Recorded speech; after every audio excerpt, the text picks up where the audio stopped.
So today we are in the second week of this series, entitled The Book of Ruth. Subtitle is Loss, Loyalty, and Love. And I have to make a correction. I was wrong, okay? How many of you knew I was wrong last week? 1, 2, okay. So the two people that contacted me, and one more. So I misrepresented the line of the family line of King David and Ruth. And I tried to explain to you that Ruth was like the great, 11th great-grandmother of King David. In fact, she was not. She was actually the great-grandmother. So not, there's mom, and then grandmom, and then great-grandma, right? So only 3 generations away. Making sure I get this right today. You guys are proud of me. Just so everybody knows what a great-grandmother is, okay? And the way that we know this is Ruth chapter 4, verse 16. It says, Naomi took the child in her arms, this is Ruth's child, and cared for him. The women living here said, Naomi has a son. It was her grandson. But then it goes on to say, and they named him Obed. So Ruth and Boaz had a child named Obed. Obed was the father of Jesse. Jesse was the father of King David. So Ruth was actually the great-grandmother. So now how many of you know that I messed up last week? Be honest. Okay. Okay, yeah, I saw that. I knew what you meant. What I was trying to explain, it didn't come out real well, was that in the Old Testament, there's this statement that Moses gives just before the Israelites go into the Promised Land. He knows he's not going. The book of Deuteronomy is basically a summary of all of the life of Israel in preparation for them to go into the Promised Land. Moses knows he's not going. And in Deuteronomy chapter 23, verse 3, this is what Moses declares. No Ammonite or Moabite, Ruth was which one? Moabite. Hey, sweet. I didn't tell you that wrong. Okay. Or any of their descendants may enter the assembly of the Lord even to the 10th generation.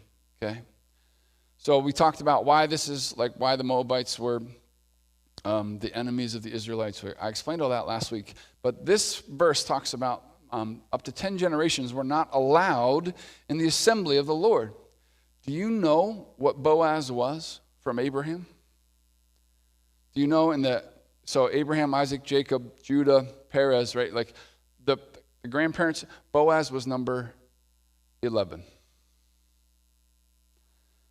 Which means that Ruth's generation, she was 10 generations. She was now 11 generations from Abraham, which means that because of God's infinite wisdom and amazing plan, she was the first generation that could be redeemed, that could be brought into the Israelite people. So forgive me, and I mean this. I misrepresented Scripture. Perhaps I should say I did it on purpose so that you would catch me. I didn't. But Ruth actually became the great-grandmother of David, but she was the first of the generations of Moabites that could be redeemed, could be brought into the fellowship of the Israelites. And for me, that really changes the perspective of the story. Last week, we started this series in Ruth, and I gave you some of the context, right? And we know that this is happening during the time of Judges. And in the Judges, we read Judges 21-25, where everyone did what was right in their own eyes. There was no king. And so kind of it was a lawless time in the place of the Israelites. And what was happening in the book of Judges is that Israel was going through this famine. It was God's way of bringing the Israelite people back to himself. They had worshiped other gods, the Israelite people. And so God was calling them back to himself. They were going through a famine. And we know that Elimelech made the decision to flee the famine, take his wife and his 2 sons, and head to North Korea, which was basically Moabites. And a couple of reminders from last week. The 2 main points is that suffering is inevitable. Right? Reality is we're either walking through suffering, we have walked through suffering, or we will. This is not intended in any way to be morbid. I'm just being honest with you. And Jesus even said it. In this world, we will have trouble. Right? So suffering is inevitable. Past, present, or future, it's going to happen. But what is so clear from Ruth chapter 1, although that suffering is inevitable, suffering is never outside of the control of a sovereign God. And that can be so hard. And I wish I could tell you that every time suffering came into my life, I could just fix my eyes on Jesus and trust the sovereign is in control. But that would be a lie. The reality is suffering brings perspective. It brings challenges. It brings this level of like refinement to our relationship with God. And so although suffering is inevitable, it is never outside of the control of the sovereign God. And then I share with you just a little bit of a roadmap for the book of Ruth. Most theologians, and this one's from Daniel Block, they would say that Ruth is kind of like this true story in a 4-act play. The crisis, the ray of hope, the complication, and the rescue.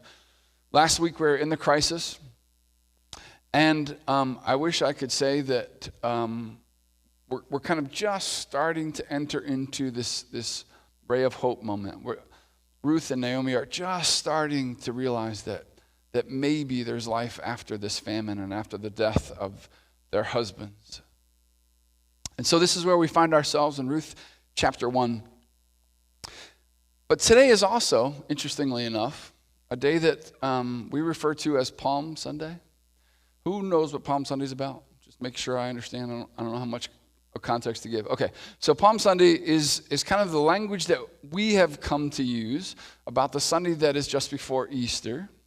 And it's designed to represent Jesus' triumphal entry into Jerusalem, riding on a donkey, and everybody's waving palm branches and putting their coats down before him, right?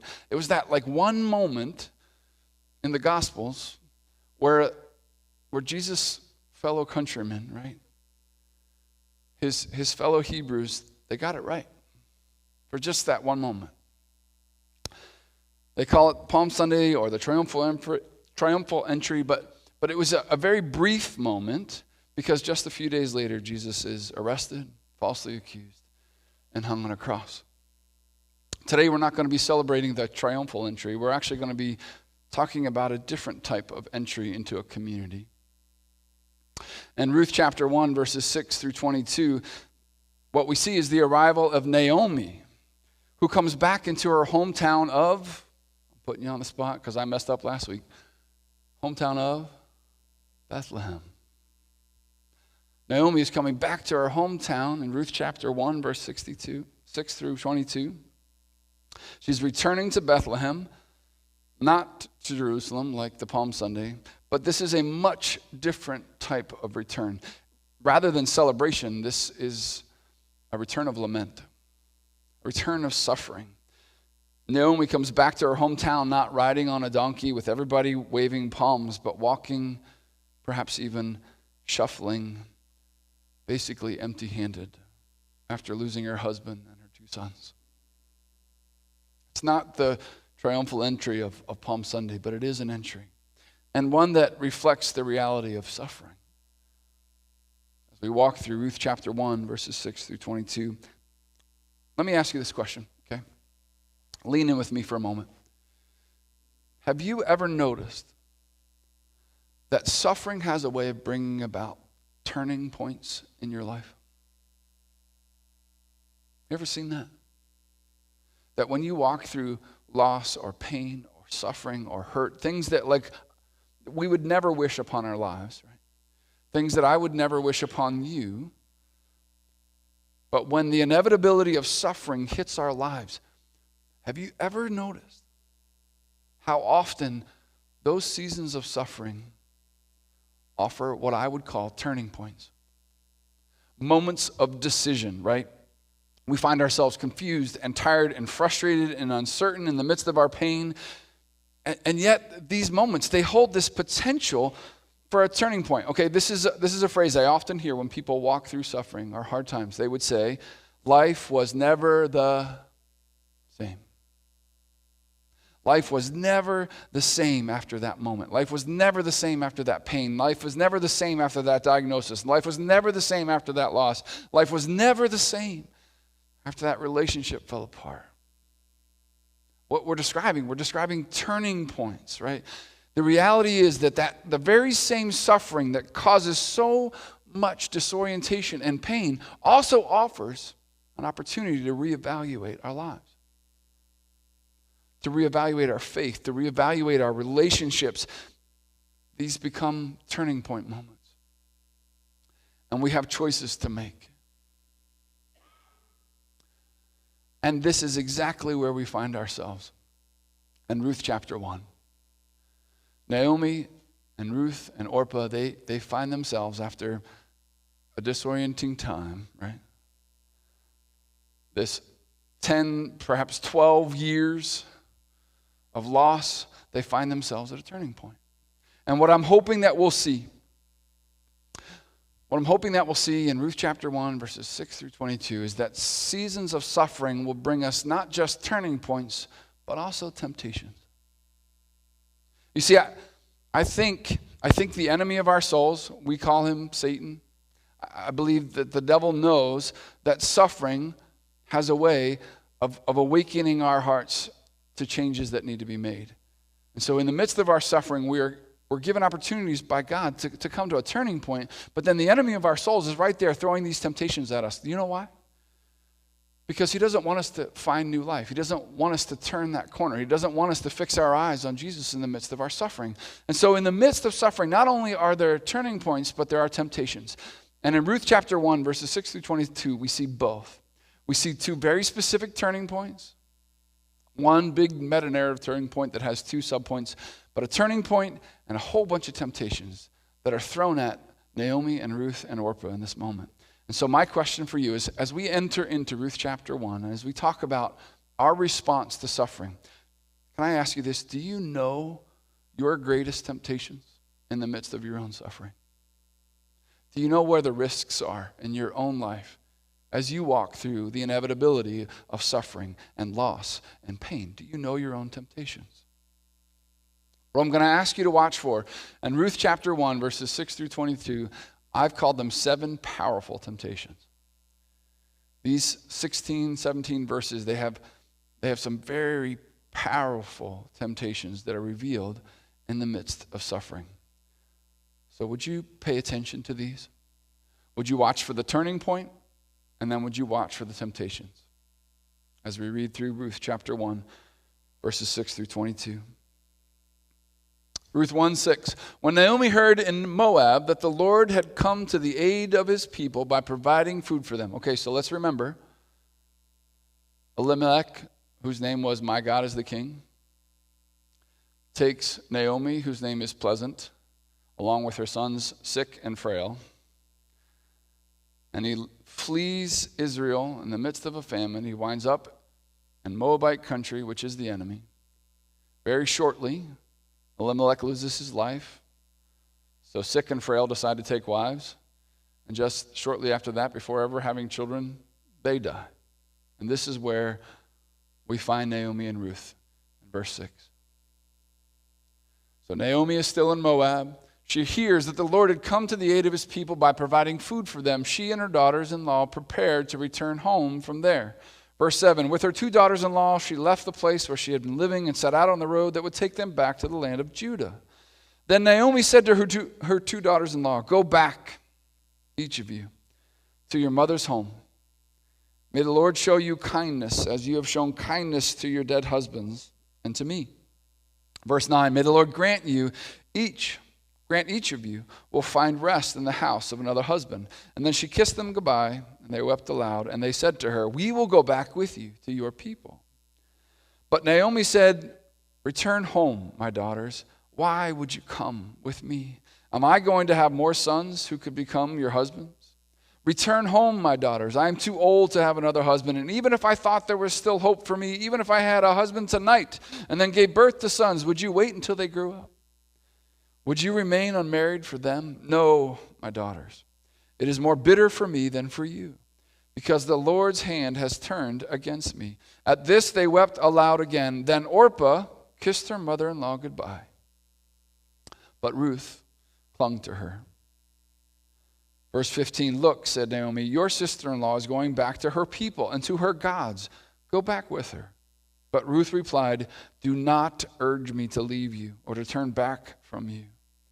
Where you go, I will go, and where you stay, I will stay. Your people will be my people, and your God, my God. Where you die, I will die, and there I will be buried.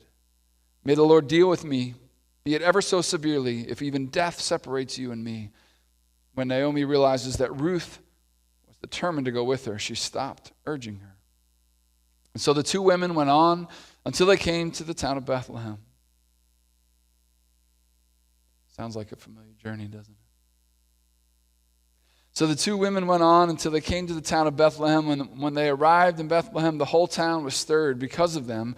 And the women exclaimed, "Can this be Naomi?" "Do not call me Naomi," she told them. "Call me Mara, because the Almighty has made my life very bitter. I went away full, but the Lord has brought me back empty. Why call me Naomi? Why call me pleasant?" she asks.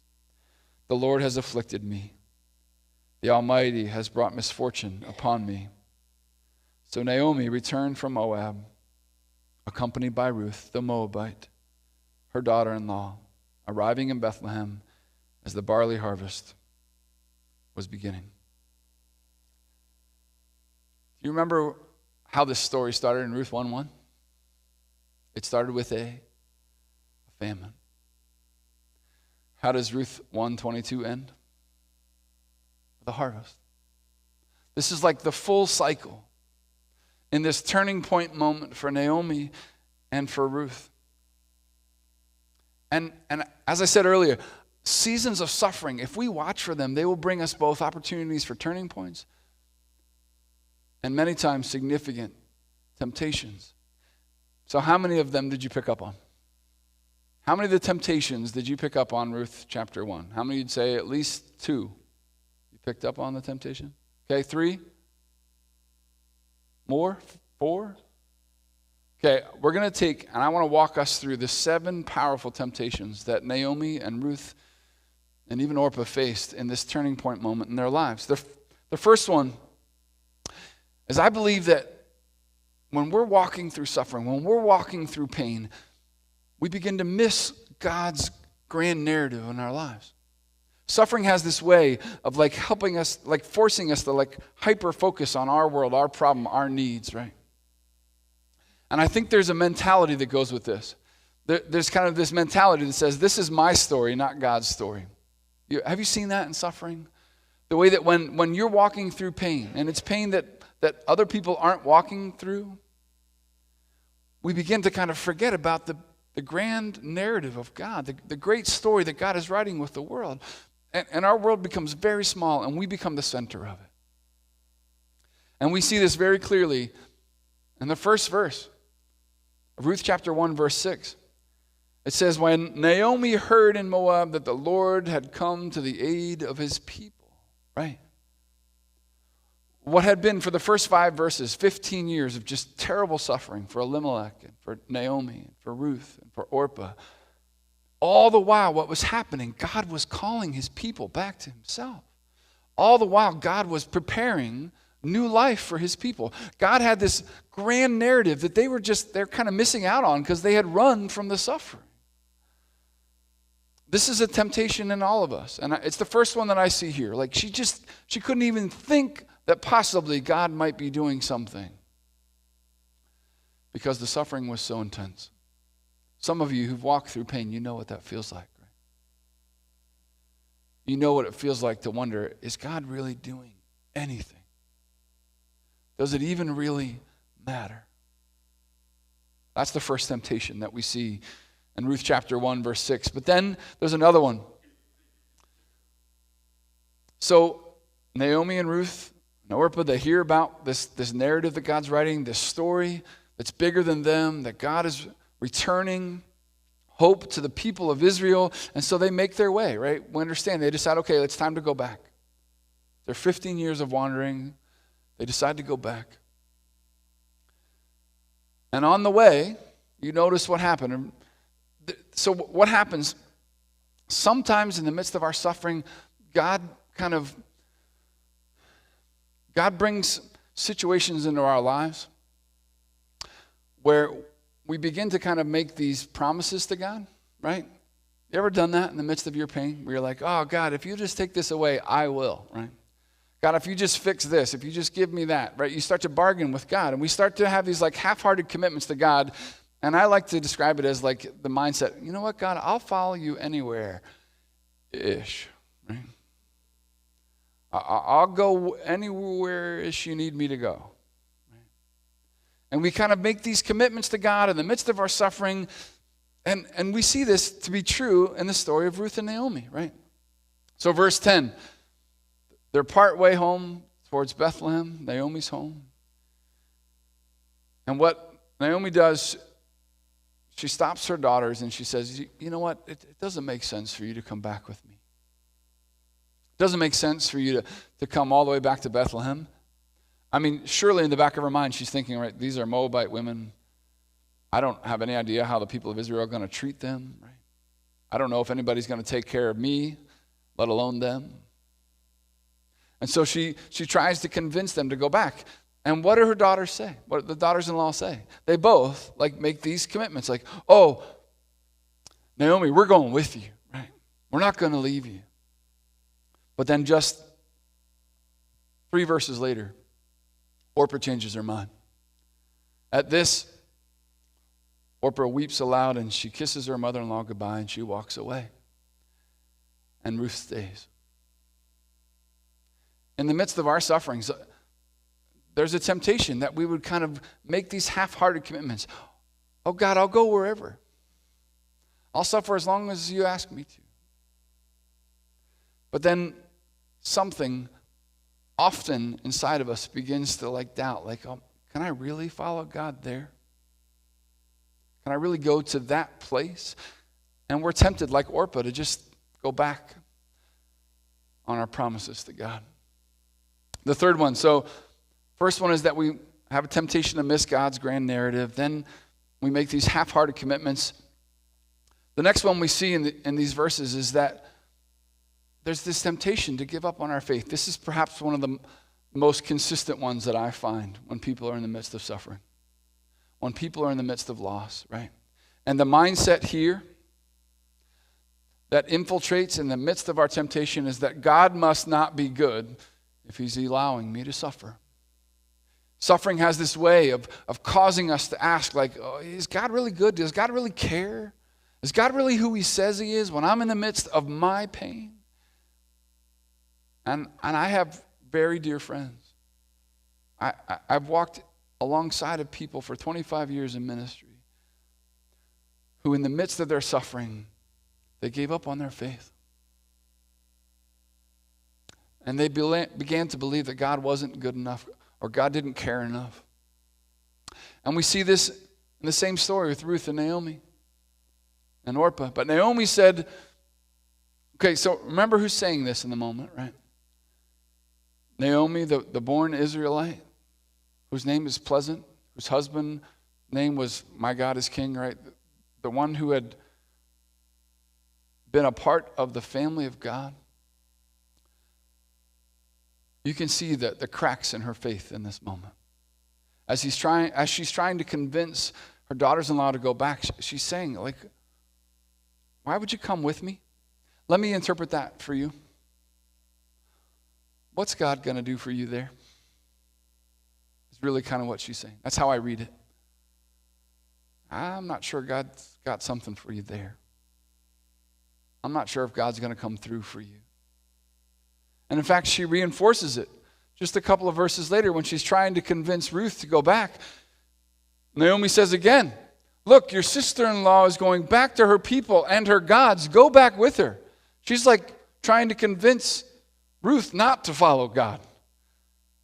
The only reason you would do that is if you've begun to lose your own faith, right? You've begun to question your own relationship with God. Naomi, in the midst of her suffering, the temptation is there that she would give up on her faith, that God must not be good, that God must not care. And that's how she even tries to convince in the moment Ruth and Naomi to leave her. God doesn't have something for you there. Go back to your gods. Go back to your people. The fifth temptation that we encounter in Ruth chapter 1, these are powerful temptations in the midst of all of our sufferings, is that there's this temptation to compare our suffering. You ever been there? And the mindset that we have in comparing our suffering is that my suffering is worse than your suffering. This is almost a direct quote from Ruth chapter 1, verse 13. Naomi says, "Would you remain unmarried for them? No, my daughters, it is more bitter for me than it is for you, because the Lord's hand has turned against me." Right? This is a very easy temptation in the midst of our suffering, right? We look around and we go, well, my neighbor's kids aren't suffering. My neighbor's marriages aren't falling apart. The person that sits in church next to me has enough money. This is a very powerful temptation, especially in our modern culture, that we would compare our suffering with the sufferings of others. And this is exactly where Ruth finds herself. Oh, no. You don't understand how much more bitter it is for me than it is for you.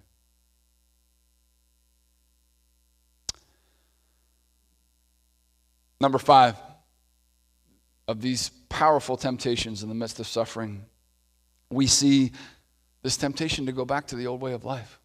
Have you been there? Where something shows up in your world, where like a problem shows up, a kid gets sick, a promise doesn't get fulfilled, an issue comes in your life, a car accident happens, whatever it is, right? This moment in life happens, and the temptation right there is like, man, here's the mindset. Life was better before I started following God. Like, what's the point? Why? Why would I stick with this new way of life if it's going to cost me this much? If it's going to be this painful? If it's going to hurt this much day after day? Why stay connected to God? Why stay committed to my relationship with God? And this subtle lie begins to creep into our minds that life was better before I started following God. We see that in verse 15. Again, Naomi is talking to Ruth, and she's saying, look around you. Orpah's not following me. Orpah's not going towards this God that I'm not sure is going to take care of you. Orpah's not going to stick with this life. Why don't you just go back to that old way of life? There's more hope for you there in that old way of life. Dear friends, that is one of the strongest lies in my own life. In the midst of temptation, right? To think, oh man, I'm better off without God. These are very real and very deep and very powerful temptations. And Naomi herself struggled with this temptation to go back to life before God, even encouraging Ruth to do the same thing. The sixth powerful temptation. So sometimes we miss God's grand narrative. Sometimes we make these half-hearted commitments, or we're tempted to give up on our faith, or we begin to compare our suffering, or we go back to this old way of life. And then here's a real dangerous one that we see. The temptation to blame God. Right? We see it very clearly in verses 20 and 21. And this is the lie that we believe. God did this to me. This is God's fault. This suffering, this pain, this loss, God did this to me. Naomi demonstrates this temptation in verse 20. Don't call me Naomi, pleasant, she said, call me Mara. What does that remind you of from the Old Testament in the wilderness? The waters of Mara, where the Israelites came and they finally got water, but the water was bitter and it was going to kill them. They couldn't drink it, right? They called it Mara. Naomi is saying, I'm not pleasant anymore. I'm bitter. Because, notice what she says, the Almighty has made my life very bitter. And not just one time does she blame God. There's another time she blames God. I went away full, but the Lord has brought me back empty. Why call me Naomi? Now here's the third time. The Lord has afflicted me. 3 times. 3 times Naomi says this is God's fault. And you notice there's almost no acceptance of her own decisions in the midst of that. You notice that Naomi doesn't own the fact that it was her decision to follow her husband to the enemy country. It was her decision to have her sons marry these Moabite women, right? There's no ownership of that whatsoever. Because Naomi falls to this temptation that it's God's fault. 3 times she says, God did this to me. God brought me back empty. It's God's fault. You ever been there? Or when you walk through suffering or loss or pain or disorientation where you just find it so much easier. When you get to this place where you can't understand it, it's really easy to start to blame God. That's what happened for Naomi. Here's the last one in a series of 7 powerful temptations. In the midst of our own pain, we have a tendency, there's this temptation to overlook God's blessings in our lives in the midst of the pain. And here's the lie that is attached to that one. I am all alone in my sufferings. Nobody knows. Nobody is with me in the midst of my suffering.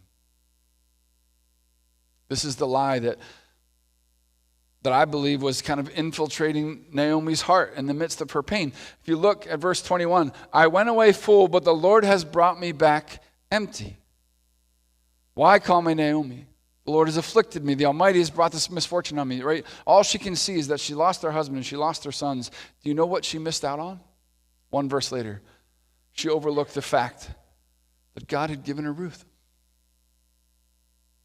She overlooked this blessing from God. It says that Naomi returned from Moab accompanied by Ruth, the Moabite, the woman who turned her back on her gods, the woman who turned her back on her people, the woman who takes this huge risk in following Naomi all the way back to Bethlehem.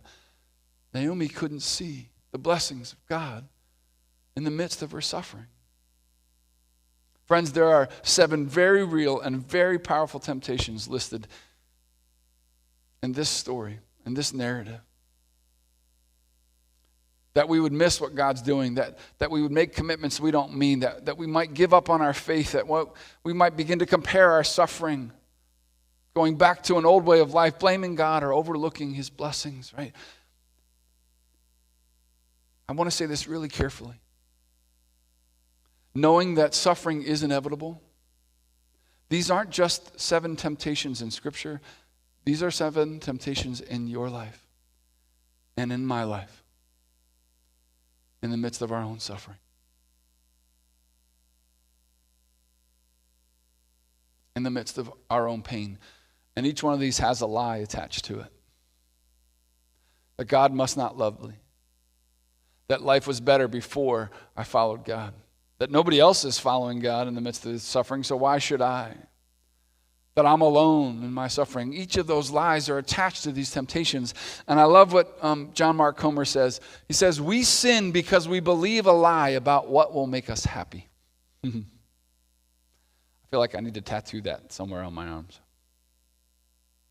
We wind up sinning against God. We wind up walking away from God because we've believed a lie about what we think is going to make us happy, what we think is going to make us fulfilled, what we think is going to make us whole.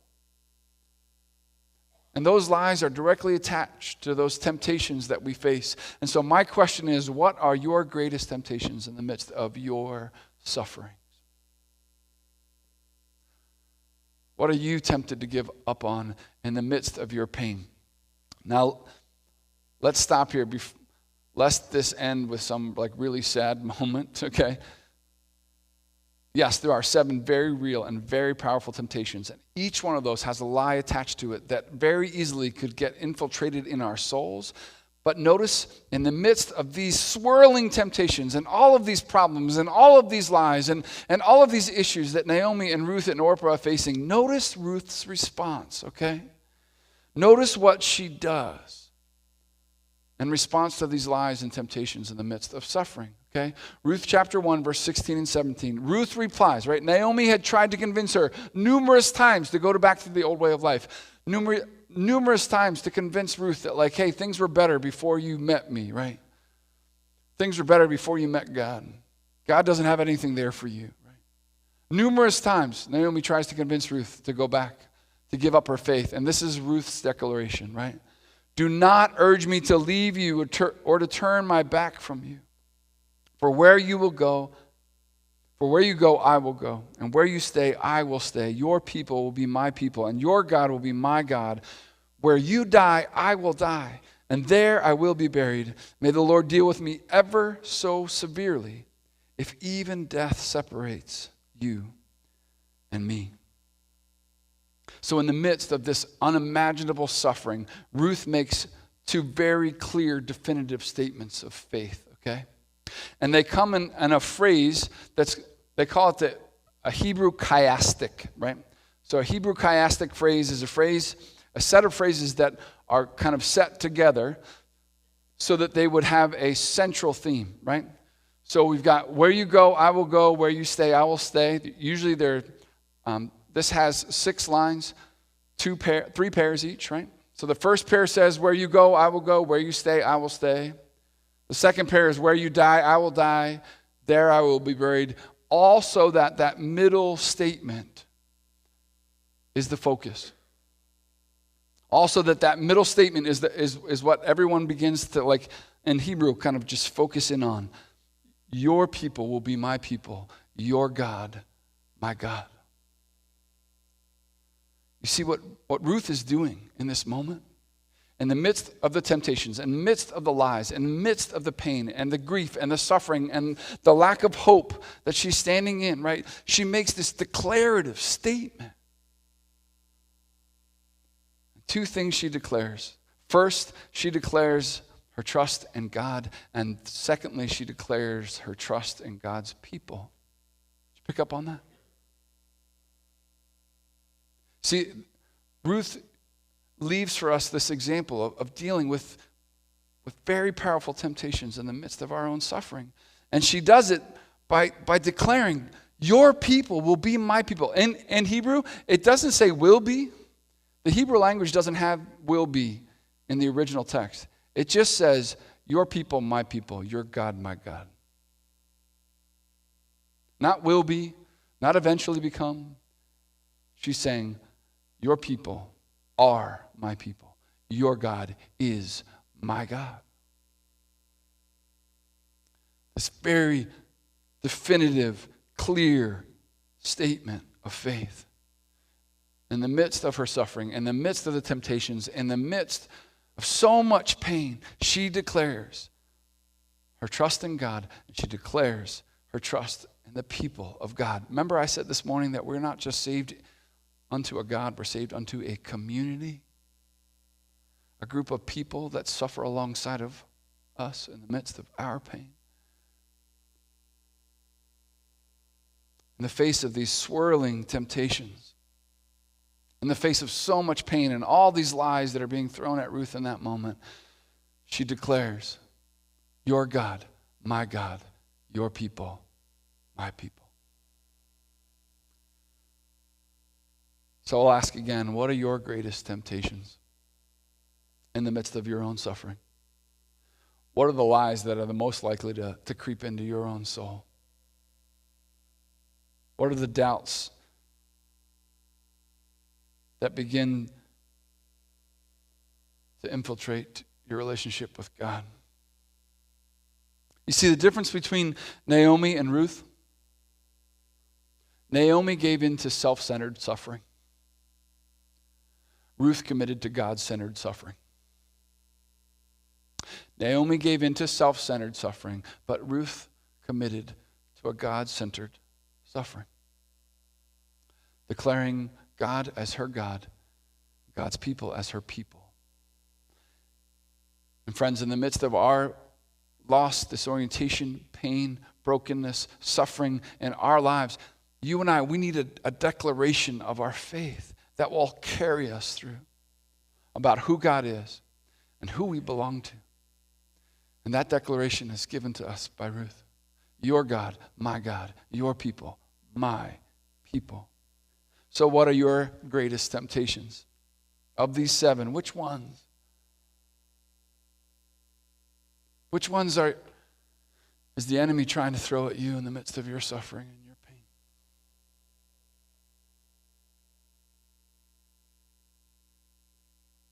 I want to pray for you, but before I do, I'm going to challenge you to do something this week, okay?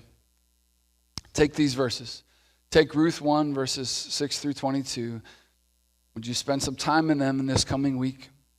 And then would you ask God to reveal to you which of these seven temptations are the most powerful for you? Which of these lies are the ones that would creep most into your soul if you allowed them to? Write it down. Be honest with yourself. Be honest with God. And then if you need to, would you confess and repent? Would you take that time to declare, as Ruth did, your God, my God, your people, my